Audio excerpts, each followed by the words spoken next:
Hello mga ka-viewers! Welcome to my channel. So for today's video, magluluto na naman tayo ng ating merienda. Simple pero masarap. So una natin gagawin, ihanda natin ang ating bowl. Maglagay tayo ng 2 cups glutinous rice flour. And then maglagay tayo ng 3/4 cup water. Paunti-unti lang natin siyang ilagay kasi kailangan ma-achieve natin yung consistency ng ating dough. Magdagdag tayo ng kaunting tubig. Ang consistency ng ating dough, hindi siya basa, hindi din siya sobrang dry. Yung saktong-sakto lang. Ayan, so okay na itong ating dough. So, kailangan malinis ang ating kamay. Maghuhulma na tayo ng ating carioca balls. Nasa sa inyo niyan ha kung gaano kalaki ang gusto nyo na sukat ng inyong carioca. Ganito lang siya. Ayan.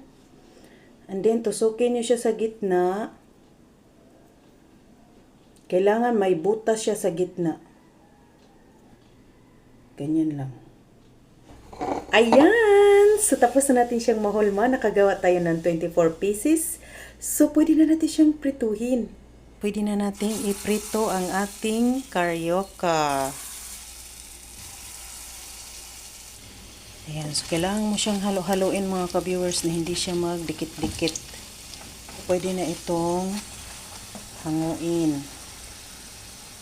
Sa ating mantika na natira, maglagay tayo ng 1/2 cup brown sugar. I-caramelize lang natin ang sugar. Ayan, so nag-caramelize ng ating sugar. Pwede nang ilagay ang ating carioca balls.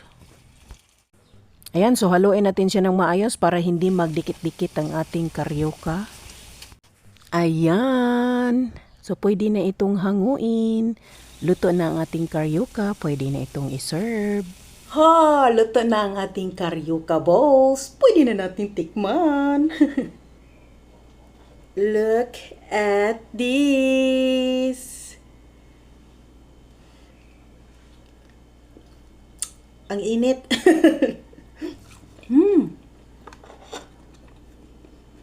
Kaya kung ako sa inyo, magluto na rin kayo.